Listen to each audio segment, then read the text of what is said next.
What's up, everybody? Welcome to IGN Game Scoop. I'm your host, Damon Hatfield. Joining me this week, Justin Davis, Scoop. Jared Petty, Scoop. Sam Claiborne. What's up, everybody? We've got a great show for you this week. We're going to talk about possibly selling back our digital games. We've got to talk a little bit more about VR. But first, the Nintendo Wii U. Yeah. We're hearing conflicting reports this week about whether or not the console's production will cease this year.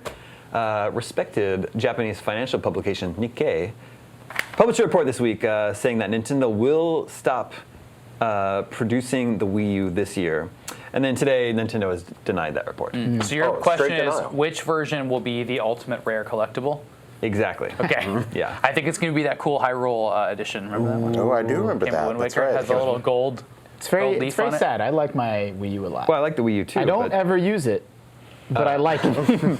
Yeah, actually, my Wii U is currently not even hooked up to my TV. I bought my Wii U refurbished Me too. because you can buy them real cheap from Nintendo directly. I've had a conspiracy theory about that for a long time. Those are just new ones? Yeah. That's my conspiracy theory, because when I bought my refurbished Wii U, either they're the best refurbishers on the planet because it was all in like new plastic and new wrap. They at least replaced the casing, nestled right? in the cardboard in a new box. Yeah. And I'm like, what I think they're doing is that, because I bought mine over a year ago, and they didn't want to deeply discount the price of the Wii it's U. fake price cut. And so, but then they just sold them for a $50 or $100 discount on their own online store. It's pretty cool when you buy those because the box, it's not just like a sticker slapped on it. They have a unique box for refurbished Wii U's with like unique print on it. It's a really cool thing. We got one of those at IGN. Here? Yeah? Yeah, it came in a giant refrigerator-sized box because it was a refurbished store demo unit. Yeah. No kidding. It's up in our cafeteria. I could tell that was refurbished because there's scratches and stuff on it. But it does have like it didn't come with a Wii U, so I don't know if that was refurbished or not. I've like never seen. But it's a really cool demo unit. I don't want to slam that demo unit. It's awesome. And if you come by the IGN offices for First Friday, you can play it. Well, I pulled some numbers on Nintendo's consoles and their production runs, and if you listen them all up, it kind of goes like this. The NES was in production for 10 years, from 85 to 95. Wait, are you including Game Boy stuff in here? No, this is their home console. Oh, okay, yeah. Because I was going to say, it actually spiked way back up with GBA. Sure. Yeah. And DS. SNES was in production for 8 years. And Wii? N64 for 7, GameCube for 6.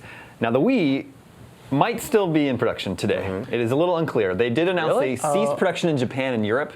They never announced that they ceased production in North America. So it's possible there's still Wii You Minis can still being buy a produced, a new Wii on Amazon today. Do you guys remember Yeah. the mini one? Yeah, It's a Wii Mini unit Yeah. as well. I thought they ceased production. Maybe I was just reading the Japan news, but I thought it was like 2013 they ceased production. that was in Japan and Europe. Yeah, they Japan did and not. They may have stopped in North America, but they never announced that they did. So what's going to be the rare version of that? I think it's going to be the red version. I don't it came think- with the modified version of Super Mario Brothers. I don't think any That Wii is red produced one, in America. that one could be real. Also, the blue Black Friday version. Do you remember that? There was a blue non-mini. It was a standard blue Wii they did for all. I bought one for my parents. That one's going to be rare.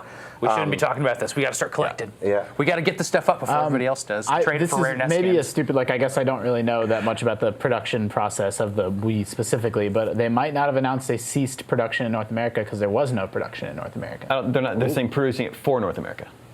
Producing it for North America. Yeah. Because they're all manufactured in, their factories. Yeah. and- You're talking about Wii U, not Wii? Yes. That's hard No, to I was believe. talking about Wii. Talking about Oh, the Wii. Hold on. Okay. The Wii So U confusing. has only been in production for what? 2012, 13, 14, 15, 16 would make it 5 years. Yeah. Sad. Yeah. Well, there's 5 games. Well, so. Nintendo's very good at dropping bad ideas like a bad habit. I mean, historically, you think about the Virtual Boy, they killed that in like 6 months. When they realized that wasn't going to fly, they're just like, Yeah. dead, done with that. This was a huge mistake. Yeah, and they do not stick with things that don't take off most of the time. I think that it would not be at all unbelievable for them to say, well, these things are expensive to make, and nobody's going to buy any more of them than we already have, so that why was should my we thinking. make It actually makes sense. I think they have their new console that's either coming late this year or early next year. And production on that is actually already beginning They very would have soon. to if it's coming out this year. That would have to be ramping up production. Yeah. So why would they have 2 consoles in production at the same time? One of them isn't really. They're probably switching taking over. off. They probably are almost certainly. What a funny string of words. We talked about this on GameScoop previously, where NX production was actually rumored to be starting sort of suspiciously early. Like relatively early this year, and that seemed to indicate that was when we were talking about release date, like when is the NX going to come out? And you need to start production early enough that you can get them all shipped all around the world and all that, but it was like kind of even early for that. Yeah. So it's like they have this factory time anyway. Why spend it making a console that no one's going to buy? Yeah. You don't want to end up in a situation like Sega did when they moved from the Saturn to the Dreamcast, where you've got this long period where just no games and nothing being made for the thing at all. I think there was over a year where there was just nothing new That coming might be out. what we're looking forward to. Yeah, I think that's what they're worried about is that kind of situation. That's almost every console launch. It is, but it gets worse. I think that's agree with that. Like PS2 to PS3 was really smooth. And you usually have third parties to fill in the gap. but there Nintendo wasn't has a bunch that of problem games. with the Wii U. There aren't a lot of third parties. Nintendo typically stops making a lot of games for their own hardware late in the console cycle. You look at the Wii, you look at the GameCube, you look at the N64. There are not that many first-party games that come out at the end. Yeah, They sort of let third Except parties there are pick really up the only slack. first-party games coming out for the Wii U. Exactly, and that's the problem. I think that's why we're noticing it more. And Nintendo has a lot of internal teams, and I'd kind of want to, maybe this would be a good feature, would be to sit down and track what they're all working on, or what they're rumored to be working on. Like, I don't know. Like, I have, well over a dozen teams, and I don't think we know what more than half of them, Yep. they haven't publicly stated what they're even working on at all. Yeah. Interesting. Well, so when you look at Nintendo's home consoles, each new console is in production for less time than the previous one. But do you think that's just because technology ramps up and it becomes faster to develop new platforms? If the Wii was in production from 2006 to 2013, that's what, 7 years? That's a pretty right, long. but that's like an anomaly. Yeah, it's an anomaly. But I mean, some of that's that the market got more competitive. They were the only game in town here in North America true. for the NES. And for the SNES, they were extremely competitive and ultimately probably won the console war in terms of sales and profit. And then Shots fired. It just got harder and harder and harder and harder because that marketplace got more crowded. I mean, during some of that period, there were 4 different groups producing major consoles. During the around the time of the N64 to GameCube transition, you actually had 4 players in the market, with Sega moving out, Nintendo moving in, and Sony to deal with. So it was a really crowded place to try to sell a console. Everything gets faster as time moves on, especially in the entertainment realm. Like, The Force Awakens is hitting Blu-ray 4 months after it hit theaters. One of the biggest movies to ever be released, made $1 billion, massive blockbuster success, but still hits Blu-ray immediately after its theater run ends. I just pre-ordered my copy today. Oh, exciting. So I sort of see this in a similar light, like the cycle for things. Movies hit theaters, hit Blu-ray, or on HBO, or on streaming faster and faster and faster. Yeah. Games go through a similar transition. Do you remember like when we were kids, maybe even before Justin's time, but like it took movies, I'm saying like, it took movies forever to come to video, and they were really expensive. Yeah. Like it was like a new movie on VHS was like $80. Yep. If you wanted to buy it brand new when it was only available for rental, you had to pay that rental store price. It's insane. Crazy. And then later on, you could, you waited another 6 months, and you could finally buy it for an ordinary price. We can't leave this discussion without a nod to the 3 pillars promotional strategy when DS came out, and Nintendo was very worried that it probably wouldn't work out. It seemed like they were going to ditch the DS, and they said, we're going to keep the Game Boy in production and the GameCube, and this is just a third option for everybody. And of course, the DS replaced the GBA. I remember that E3. That was weird. They hedged so hard with the DS. It's not the new GBA. It's a new third pillar, guys. It's not the GBA is still here, and then the DS ended up becoming Nintendo's at that time biggest hit today. So they'll either have to do that again, or just completely abandon the Wii U, which they did for the Virtual Boy, as you said. So there's precedence for both. And it'll be easier to abandon the Wii U than it'll be for them to abandon, say, the Game Boy, which had been, a bedrock of their business at that point for more than a decade. The Wii U is one of those things that I don't think abandoning the Wii U necessarily is related to NX. The Xbox 360 was continued to be produced for a long time after the Xbox One came out. Yeah, the rumors are so interesting. It's just like, okay, we released a console with a screen in it, massive flop, nobody liked it. Guys, you know what we should do? Let's make a console with a screen in it. Yeah. With a screen in the controller. Yeah, you're talking about the images that are the supposed images that are leaked this week. And the patents we saw. Yeah, there are patents that those images are based on. But I don't think the images are real. I just think that they're all from the patent. The patent's real, but I don't think I think the images are fake, probably. Yep. Yeah. We'll see. Always in motion, the future is. As we look at, all Wii's. Always in motion. The upcoming release slate for the Wii U is very, very, very, very slim. Yep. There is Star Fox. Which does look better. The Legend of Zelda. So that's supposedly, but the also titleless Legend of Zelda Wii U. Yeah, which is almost assuredly at least also an NX game, if not totally. Be a great launch game. Doing that It'd be a Twilight real Princess mean launch thing. game. Yeah. I don't want to have to buy a new system. Then for there's Paper Mario Color Splash, and then there is Mario and Sonic at the Rio Olympic Games. And You don't need to mention that one. I'm just saying, Come on. you realize that's it. That's pretty much it for the Wii U. Yes. So like, why? I get a deep, profound sadness when I think about this too much. Mother 3 can come out for it. The Wii U had a lot of potential. There were cool things they could have done with it. In the end, they did. Mario Maker's still one of my favorite games of the generation. But It'll be sad to think of the Mario Maker servers being shut down and that game being a lot less interesting. yeah, that Mario makes me Maker, Mario Kart 8 is fantastic. That's a good point. What happens to that game when the servers are off? I don't know, man. Which I one are you don't talking know. about? Mario Maker. I think we'll have to. Surely they can move that over to NX. You Or would think 3DS, that'd be a right? platform they want to keep. Well, sure, but I going, mean, yeah. even someday, let's like multiplayer someday, yeah. servers get shut off on every game. Then Wouldn't it be it's great like, if they issued a hard disk with a bunch of people's games like and greatest code on hits? them? Yeah. Or Yeah, then they should Greatest hits, yeah. Yeah, they should give them all like 10 cents for each copy that's sold. Like put 1,000 levels on it, and everybody gets a little cut. That's a really cool idea. I mean, that's game preservation for you, though, right? We lost all the Zelda Satellaview stuff. Yep. Zelda BS, tons of daily quests in Zelda hosted by a person's voice where people would play along to a Super Nintendo Zelda. Those are all gone. No, but never going to be able to do that. Archive.org, save us. Some are gone. That's a call out to them. You can play some of that stuff. I don't want people writing in. Good luck. Our first email this week comes from Big Tony Style. Big Tony All style. right. He says, there was a recent Xbox survey that asked if gamers would like to sell back their digital titles for 10% of the purchase price. What does the Scoop Crew think about this idea? Would you guys sell back any of your digital games? I have this mental image of like Oliver Twist just being like, please, may I have some more? I mean, if I bought Hot Trash, yeah, sure, I'll take my dime on the dollar, but otherwise, at that point, I just want to have my game. I don't get it. It's a couponing system, basically, because... Yeah, well, so like one of the most common complaints about digital games is that they can't sell them back when they're done with them, right? Yeah. So this would at least provide some small incentive to buy a digital game. I totally think it's a great idea. I'm up to 966 Steam games. I wanted to bring up your Steam collection. 966 games in my Steam collection, and in my personal case, no, I'm not interested in selling any of them back, but it makes me very uncomfortable. Like, I increasingly am shifting to buying things digitally.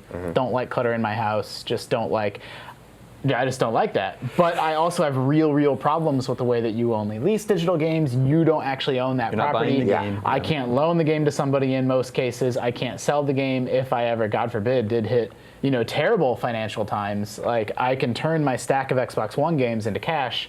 Can't do that with the digital games. Like, that's a problem. That's a real problem. It's a problem today in 2016. But in 2026, when everything's digital, then we've really created a problem for ourselves in how do you swap things with people, how do you share things, how do you sell things. Sam, you were just saying you went to an estate sale and bought some cool stuff. Like, there's no sort of sifting through anyone's collection of media. That deeply disturbs me and bothers me about the future of sort of media and entertainment. And I absolutely think people should be allowed to turn their digital goods back into cash. I think that's a really great point. I love that you brought up the fact that sharing games is something that could be completely lost in particular. I care less about selling back. They I think didn't it's announce fine. anything about I don't sharing. wanna lose I know, right? but I do But think that it opens the door point crack about to start that conversation.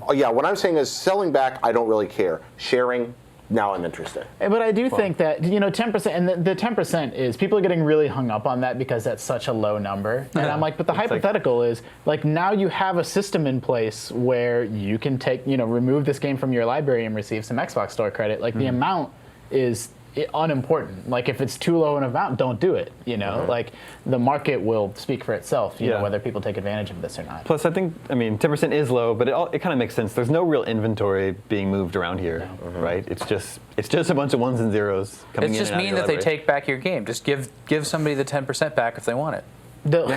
Why are they taking your game back? Well, they have no use for that. Well, they'll that's resell actually- it. They'll resell the game key to somebody. But it's like I was game just saying, key, there's you no think so? inventory being moved. It's like Yeah, but you do have a finite there's not like number. a finite amount of game keys. No, but like there's not a finite number. They're not going to take the game key back. But there is a They're finite. just going to erase it from your system. No, that's and not give true. you $10. You're not understanding the nuance of like Steam doesn't own the games that they sell to people. They have to pay. Like if they sell 100,000 copies of The Division on Steam, they have to give Ubisoft the cash for that 100,000 copies. But if they can keep the keys in their system, they can continue reselling them without giving Ubisoft that money. It's like used games. It's like buying and selling used games. Although there will probably have to be an agreement in place where they do cut in the publisher to some degree. You would think so. But they might not get That the only same amount. seems right. Like if they have to pay Ubisoft $40 for each copy of The Division that they sell right now, would they have to give them $40 if they took the key back from somebody and resold it? Probably not. It's a better deal for Microsoft or Steam because they can resell the game for full price. Yes. Whereas GameStop has to sell it for a discounted price. Right. Slightly Get discounted. a used game, used digital It's game. a used digital game. They get double the sales, triple the sales, however many. One time I took a Nintendo 64 copy of Turok into GameStop, and they offered me 70 cents for it. Wow. No, I have all kinds of games. That's why I have crates and crates of old games where I'm like, I don't want any of these, but they're only worth 70 cents. And I'm like, I don't want it, but I want it more than I want 75 cents in my pocket. Yeah. So I end up with I have a whole closet full of games, like old weird PS2 and PSP games that I just don't care about. You should just give them away on GameScoop like Damon did. Yeah, that's actually not a bad idea, except it's not a tiny box. Do we have any essays that have been turned in about Yeah, this? what the giving away hell? games? Who was that guy? What was that? Oh yeah, that guy who won all my games. Never. He was supposed to write many reviews for all of them. Did you send them out? Yeah. All right. He has my games. The now. burden is But on. what does he think about Onimusha 2? Yeah. I like how you. I'm gonna look up this yeah. guy's email and find. I don't remember his name at the moment, but I'm gonna look him up and. No, well, we know it wasn't Big Tony style. No, it's not Big Tony style. Yeah, I'm very much in favor of this. Hope I want it to happen. Microsoft is circulating a survey asking, gauging interest in this. So maybe that would be an announcement. If they chose to do that, maybe that would be an announcement they would want to make at E3. So yeah, that'd be great. I mean, there's 1,000,001 concerns. Just like we talked about cross-platform multiplayer yesterday, it's one of those things that's it's easy on the surface and deeply complex and complicated underneath. Games get discounted steeply all the time. So it's like you could only get a percentage back of the cheapest the game's ever been sold, Yeah. or Microsoft could lose money. Like I've bought games for 75 cents on Steam before, even though full price, it's $5 or $10. Yeah. So it's like, how do you get anything back then? Like it's complicated. Yeah. But You gotta get my $6 back. Right. I think like 40 is better than 6. That's a thing. 40 is right? better than. Like you can go to GameStop and get $40 back. I So see. I mean, it's a pretty big disparity. sure, But they're talking about digital games. Which are still $60. Yeah. So maybe like you're like, what if a game that's only available digitally? Yeah. I mean, I guess You like get 60 cents back. $6. That sounds like a bad deal to me, but that's not my judgment check. If someone else thinks that that's a good deal to them, then I think they should have the option to do that.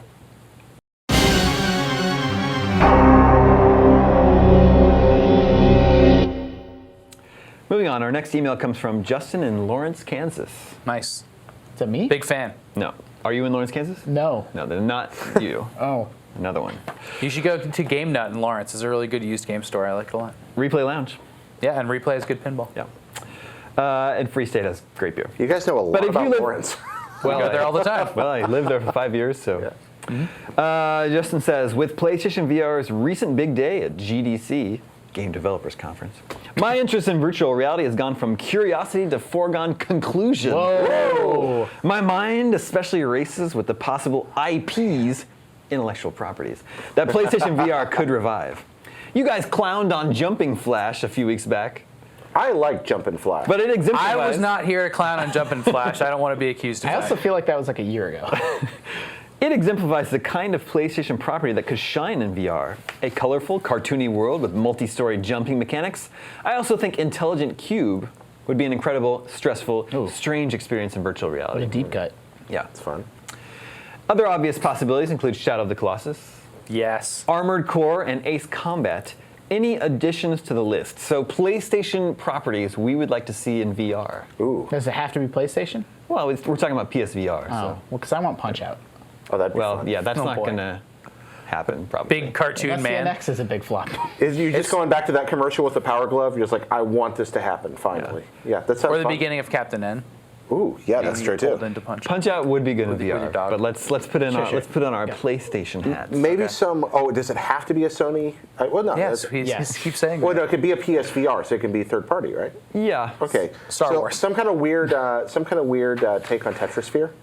That already exists in VR. Huh? That exists in VR. That's what's it? Crap. Super Hypercube. Is that what it's called? I don't know. I haven't played this game. There's a game. One of the to me, it sounds so simple, and it's not flashy. It's not some crazy shooting game. But the best case where I'm like, oh, VR, I get it. Is this game called? I think it's Super Hypercube. I hope I'm not naming a different game. But you're manipulating sort of vaguely Tetris-esque blocks in 3D, and then a wall's coming at you, and you have to flip them and sort them so that the shape fits through a gap that's in the middle of the wall. Oh, like Horth. That sounds amazing. And so it starts out, it's just sort of a puzzle game of you manipulating the shape in 3D, but the shapes get so big and ungainly that you have to start peeking around them to see the hole in the wall. Oh. And that's the first time that the perspective of you wearing goggles, you couldn't play that game in 2D. I mean, I guess maybe you could use the triggers to lean, but that was the light bulb moment for me where I'm like, it's this simple, natural, this thing's blocking my view. Of course, I'm going to peek around it to see the wall and keep spinning and flipping this block and figuring out how to get it to fit. I'm so glad this game exists. Okay, so there's one. Another one would be a Return of Bushido Blade's first-person combat That'd mode. be great. Wow. Okay. Yeah, I want Bushido Blade's first-person PlayStation mode, but done right.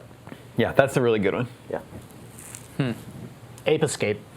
I don't even care about it being in VR. I just want more Ape Escape. That's a good plan. What was the PlayStation Network game that you were? So this is actually why I was bringing Pain? this up. Is that Yeah, what it's anyone remember the game Pain? Yeah, We Pain. talked about it yesterday. Pain was great. I never played this. An early PlayStation 3 downloadable game where it's like Angry Birds. You launch a guy from a slingshot at buildings and try to cause as much damage as you can. But what if you could be the guy first person launching yourself That's a good idea. out of the buildings. Like the human bullet on the tick? Yeah. Yes. That'd be amazing. I think that could be fun to play in VR. Big PlayStation property, Pain. Yeah. Ooh, yeah. That was Well, bad. I mean, PlayStation has their Warhawk series, right? So Yeah, and that also- would be their. I think Flight Combat is my favorite. That's why I was going to to say Colony Wars. Colony Wars. That Would be a great so series. good. That's a first-person space combat game on Yeah. PlayStation. But as we were talking about, I mean, Battlestar and Star Wars, let's get those done first. Well, yeah. Little That Big also makes Planet would be cool in VR. The ability to Really? build the worlds in VR. Oh, yeah, I think that'd building be fun. it. Like building worlds in VR. That could be a lot of Building fun. as a 3D that. platformer, you could build like a Banjo-Kazooie like space too, and you don't have to. and wander around. Exactly. Yeah, that would be it'd be a 3D. I think definitely, and you'd be wandering through it. Yeah. Interesting. I'd like to see Gran Turismo. Yeah, I mean, that's yeah. also a no-brainer. Right? Or what about the Burnout games that actually were about crashes? Yeah. That'd be neat. Yeah, I love Burnout. It's been way too long since we got a proper Burnout game. I love turn-based strategy games. I think maybe my beloved Disgaea series would be a good candidate, especially if you could just be overlooking the battlefield, being able Lord to. of this battlefield, I'm going to pick you up and move Yeah. you. I think here. that'd be interesting for real time, like Pikmin style. Yeah, Because that then you could could just sweep around to the stuff and just put people where you need to. Yeah. That could be. Now really we're all saying this a lot because we've been playing Vive, which has pretty detailed, in-depth motion control stuff that's associated with it, and Sensing the other the 3D systems space don't that you're necessarily in. have that. Yeah. So we keep on making gestures and stuff, but a lot of other games are just going to be controller based. Well, the Move controller would probably There's allow Move for a lot. controller, and then of course Oculus has controllers too. But for now, I've only played the Vive version of that stuff. And it works really well. Finally, last year's PlayStation exclusive Godzilla game was not good. However, what if you could be Godzilla in a VR game? First-person Godzilla. There's a game called Giant Cop, which I think we have a demo of, which is similar to that. We were a giant knocking giant over cop. buildings. And now I just went layer Breathing back. fire. But good. Oh Well, yeah. wow. Lair would be good. Yeah. Well, if Lara were good. Rather have Rogue Squadron. Yeah. Rogue Squadron. But yeah, I love the Godzilla idea. Like kaiju. First-person Godzilla, I like that. I like that too, especially with 2 players or 4 players. Like destroy all Because monsters. he moves kind of slow, Yeah. Good for VR. It's not yeah, you too should check fast. out Giant Cop. It's Okay. cool. Giant I Cop. think that's not on PSVR right now. It's on. Is it only on Oculus right now? It's on Vive. I don't know. I get it's confusing. We need to have a chart of which games are on which platforms. You can go to IGN.com and look at complete lists of all the games coming to all the platforms. But do they put them side by side? No, we only put the hardware side by side. Perhaps we Let's should get put to the work. games side Let's by get to side. work on that after. We do interlink. No, we from have all those individual pages, too. games lists. Yeah, we have individual games lists that link to each other. But Okay. yeah, we could do a thing where it puts them all side by side. Yeah. Giant Cop is easily misheard as something else.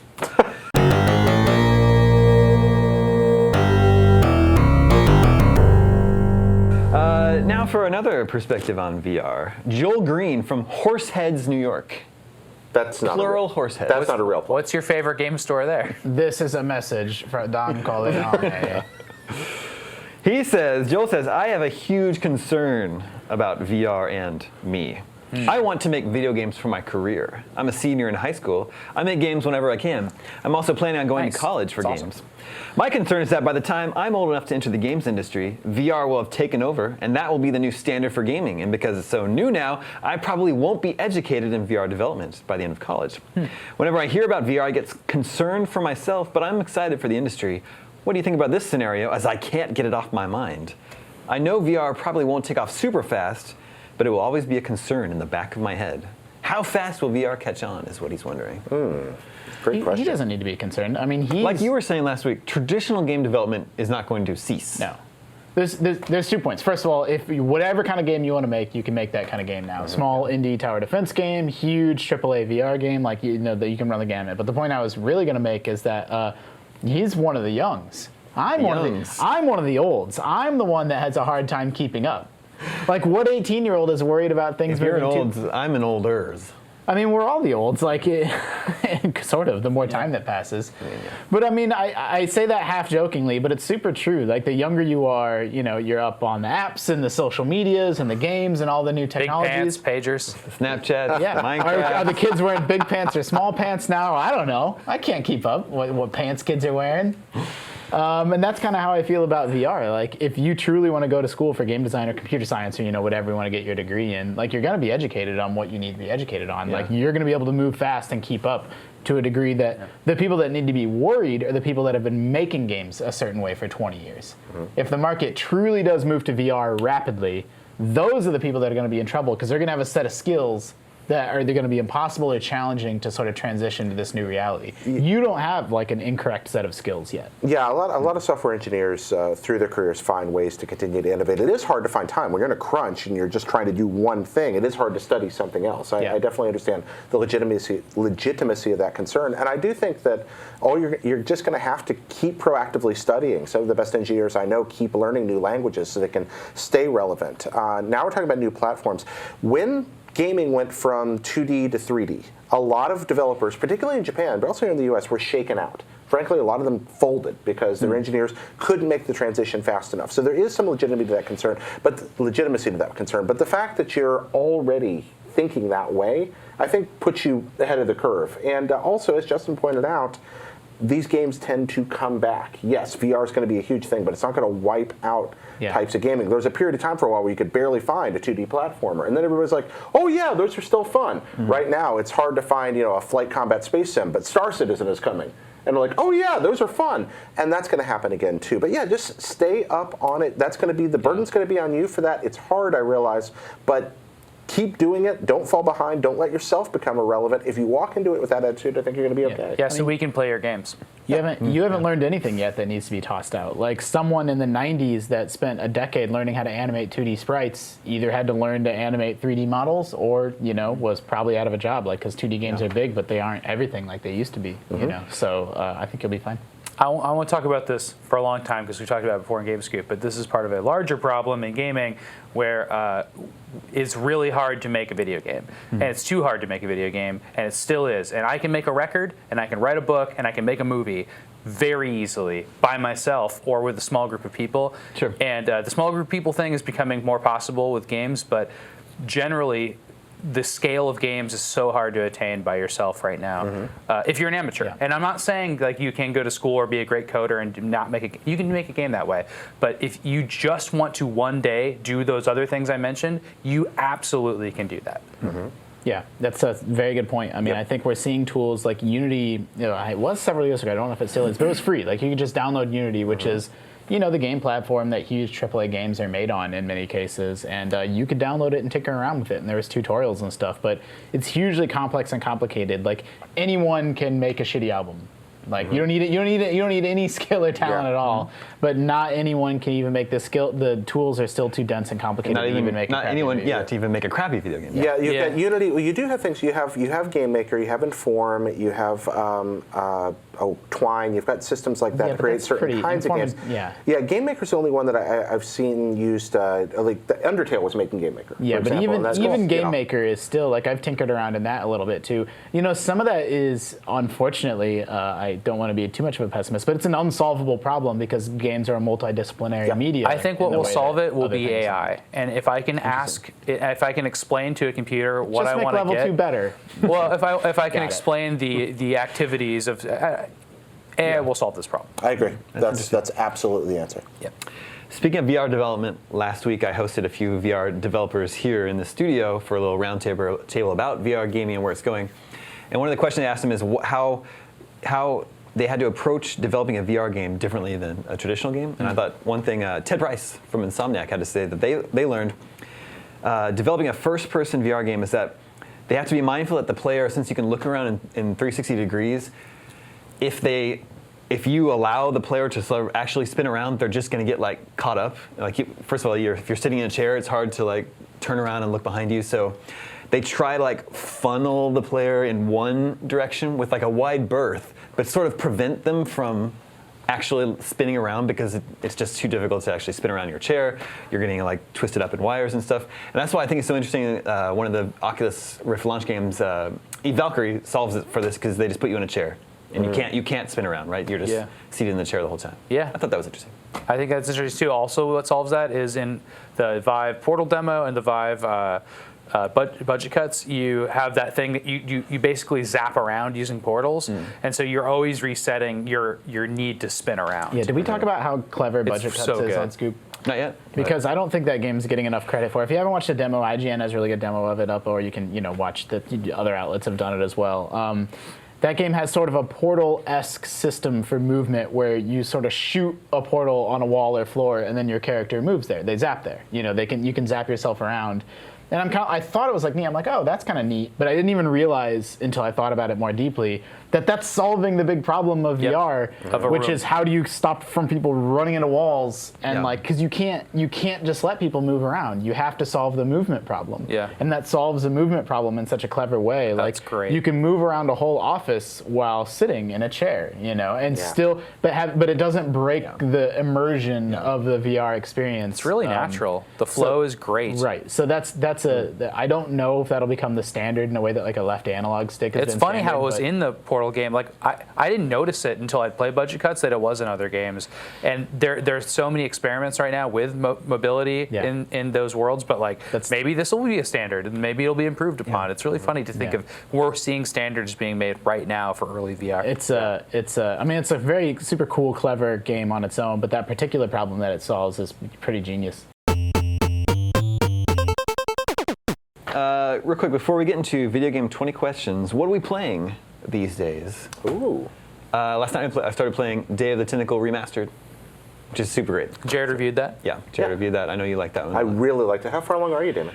A couple hours into it, yeah. Enjoying it? Oh, yeah.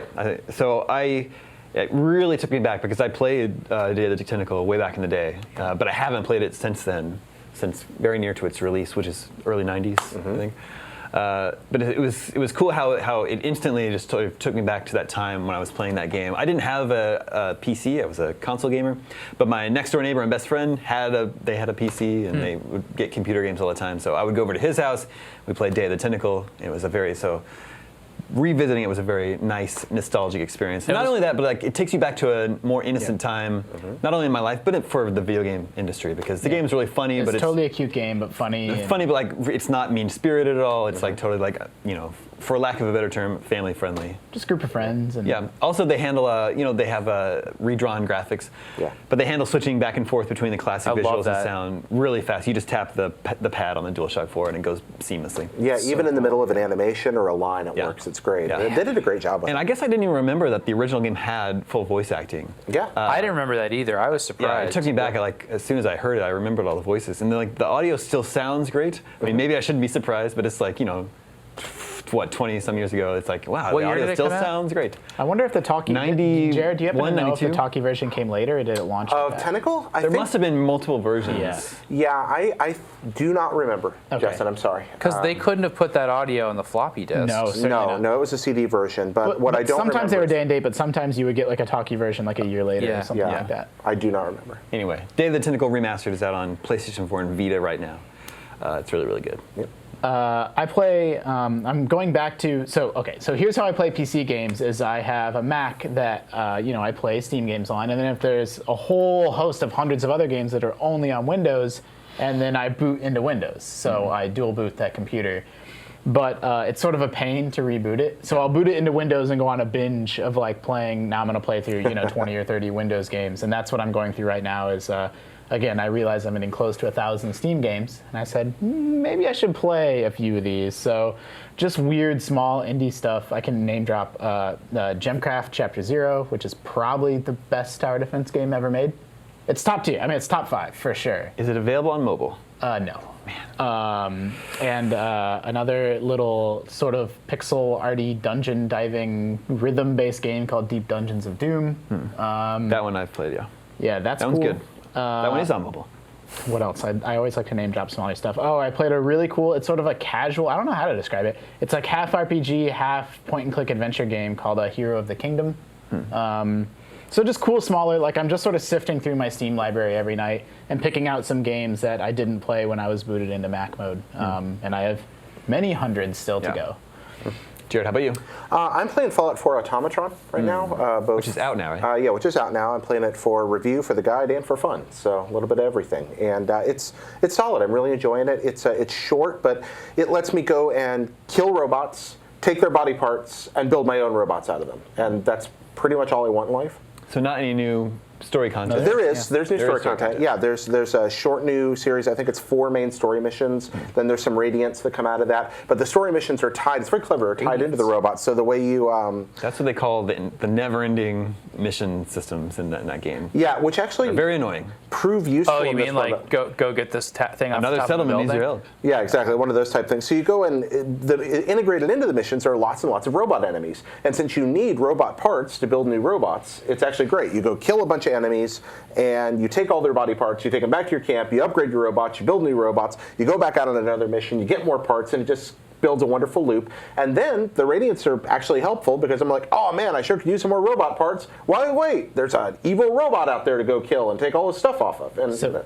what I like about Automatron, I'm not actually playing it yet because I'll play all the DLC when it's finished. But Jared, just based on what you described, it sounds like, although there is some story content, 2, 3, 4 hours worth of story content, it's the best kind of DLC in that it enriches the rest of the game as well. It's not like, here's the game, and now here's this little separate pocket add-on. Like, you can take your robot companion through the rest of the game. It lets you mod up Curie and take her with you. Like, it puts robots out in the world for you to kill. So even outside of the story stuff, which is supposedly pretty good, I just really, to me, that's the best kind of DLC, is something that, you can just take with you from, level 1, although it doesn't unlock till a little later, but from, early on through the end of the game, it sort of colors the rest of Fallout 4 as well. That's really cool. I think you're absolutely right, Justin. I'm wandering the wasteland now on non-Automatron missions with my Pinkbot 10 trillion. Yeah, and Automatron's like improve, or giving you a different experience. That's great. It's really fun. Sam, what are you playing? Well, I beat Zelda 2, which I know everybody will be very proud of me for.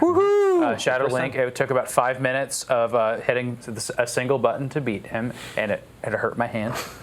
So that wasn't fun. That game is very difficult.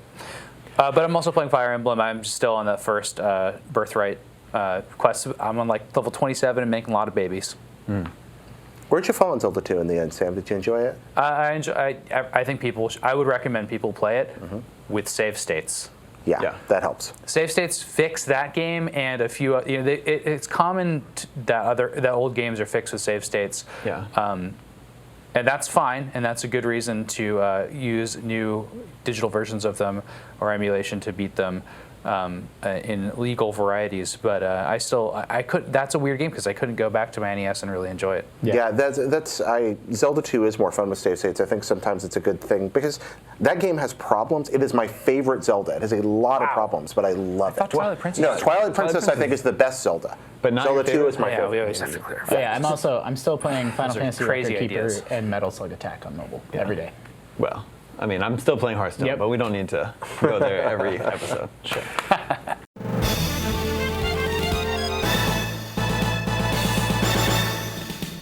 All right, it's time for video game 20 questions. Boy, oh boy, oh boy, oh boy, oh boy. Our suggestion this week comes from Matt in North Carolina. Oh, where in North Carolina? Does he say? North Carolina. Ah, too bad. That's one question burned. I might Yep. know him. Did this game originally release on a cartridge? No.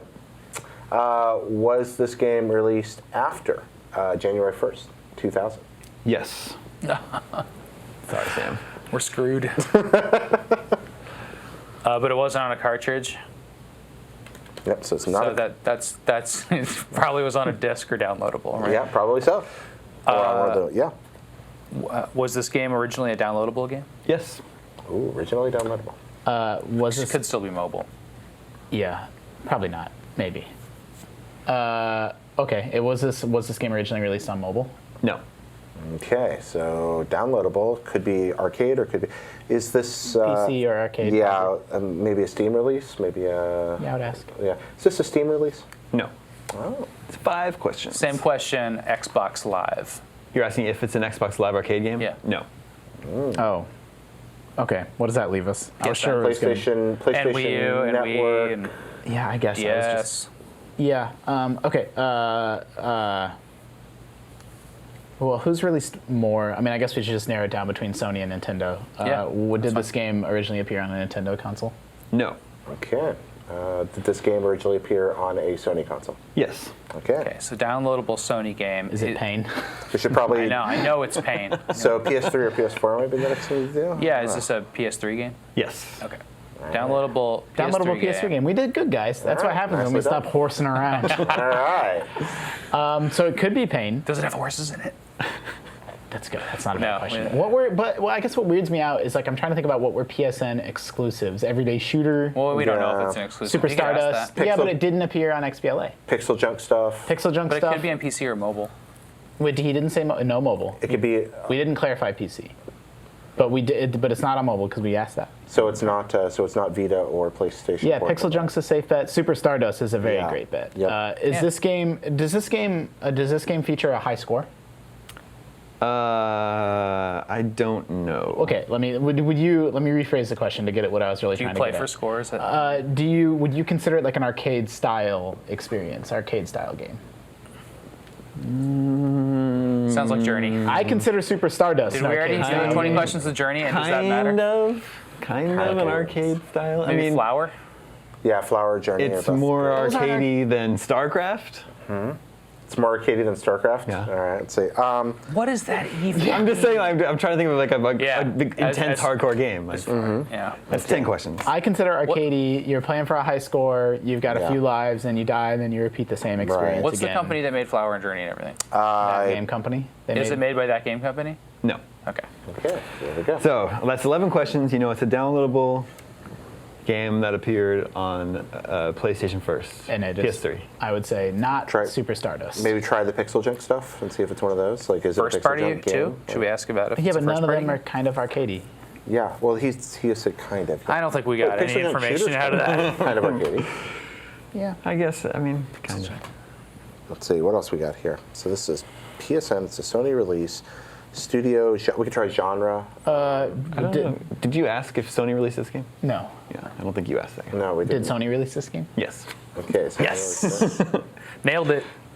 Is this game 2D? Yes. Okay. 2D Sony game. Oof. Was there a Did they do? the Blood Rain game? No, Did they do Scott Pilgrim? Who did Scott Pilgrim? No, that was That's on multiple I think- platforms. Wasn't that? Was that it multi-platform? Yeah. Was it even only on It Xbox? came on Xbox. Yeah, it came out on Xbox. But could it be like a brawler? That's Could. kind of arcadey. Could be kind of. We could ask if it's a But shooter did or a Sony brawler. make a lot of brawlers? I was gonna try. I can't think of any. Is it a shooter? No. Okay, so it's not any of the so it's not. I mean, yeah, not like. It's not like Super Stardust. It's not a. It's Well, not we knew, but we knew it's 2D. Well, yeah, but when I said shooter, I was talking like Gradius type thing, like a lot of those. I understand. Did Sony make a lot of those? They published a couple. Is this a sci-fi game? I may have wasted it. No, it's not a sci-fi game. Ooh. It's 15 questions. Cool. And I'm realizing that something I said in the past is actually a huge hint. Oh no. So, you know. Oh boy. Is it because he compared it to StarCraft? Let's see. Couldn't. 5 questions ago. Oh, could it be like what was the 2D game where you sent out units and they would smash together with the 2 bases at each end? Was that Fat Princess? Or there's, there's a Fat game like that. Princess. Oh, I remember no, Fat but there's Princess. another one where you shoot arrows to try to destroy the troops that are coming at you. Well, why can't it be Fat I don't know if I Princess? played It could be, but I'm just saying there were a few games in that genre. And plus, that's a strategy game, like a real-time strategy game. It's vaguely. Is this an RTS? No, I think we need to. I want to figure out. Damon made a very interesting face when you asked that, though. Well, because he was thinking about it. Should we ask if it's cel-shaded? We can just wait. Does this game star a fat princess? Yes. Yeah. What was your clue, the StarCraft? Yeah, because I realized Yeah, Fat Princess is thinking- kind of like an action That's RTS. what got me thinking about Fat Princess for okay. sure. But not arcadey. Like I don't know if it's like a simplified RTS. No, I game, think but I don't know that's if a I good- would call it arcadey. You made a stuff. good call. You made a good call. And I don't know if there's a high score. I would game. probably say no, but I can see. Also, because you said it's more arcadey than StarCraft, I'd have been so mad at the end if we'd gotten to it as Fat Princess, because I'd been like, that's like StarCraft. So, Yeah. thank you Yeah. for the hint. Developed by Titan Studios, who is no longer in business. Yeah. Yeah. They made a Fat Princess PSP. How rare is that? Fat Oh, wow. Princess PSP. Never Yeah. played that version. Released in 2009 on PS3, eventually came to PSP. Is that spin-off still coming out? I think it came out, Fat Princess Adventures, Did it and I come think out? it came out Came and went? I don't on think Vita. so. I thought it was a PS4 game. I thought it was going to be a Vita game. But Fat Princess was fun. one but knows. If you were That might playing be with vaporware at this point. yeah, if you were Maybe. playing with people who knew what they were doing, it was always like a stalemate in the middle. That was it. Yeah, That was because the problem. and just went back and forth like this. Yeah, it was very, very Oh, it's hard so to actually frustrating. win. Yeah. nicely done. But 16 for the questions. first day, it was fun. Thank you for the suggestion, Matt in North Carolina. Yeah, that's a great one. That was a hard one. you got did it. You got there though. You got there. It's not as Represent. hard as Dynamite Heady last week. Last week was Dynamite Heady. Oh, I wish I'd have been here. Oh, that was I've brutal. never even heard of that game. Dynamite Heady is Sega great. Genesis game developed by Treasure. So when their heyday for like, Gunstar Heroes. Is it like You throw is it your like head at people and it explodes. It's like Decap Attack. Decap Attack? That's Yeah, what I was gonna Exactly. say. Levi guessed Decap Attack. Instead of on question 20, he guessed Decap Attack. And it could have been either. Well, but it was the Dynamite questions Heady. led it Yeah, to- he He did it. ascertained that it was likely one of those. And then if only it was 21 questions, Then, Yeah. we would have been fine. Exactly. And That's then brutal. You said you were thrown off about Treasure. Do you guys think Treasure is still in business today? Treasure's still in business. Yeah, I found out, but They make like pachinko machines. actually- kind of in name only. I Like, was just gonna say I just read a report that they Yeah. might be done making new games. That's in the exactly. news Like this week. what they've been doing is licensing out their older games for Yeah. release on Xbox Live Arcade. I think the actual employees are only 3 or 4 people, and they use contractors for everything. Which is a darn shame because Treasure produced, they were the hardest core of hardcore Radiant gamers. Silvergun. Yeah, Bangayo, Bangayo's great. Gunstar Heroes, Guardian Heroes. Yeah.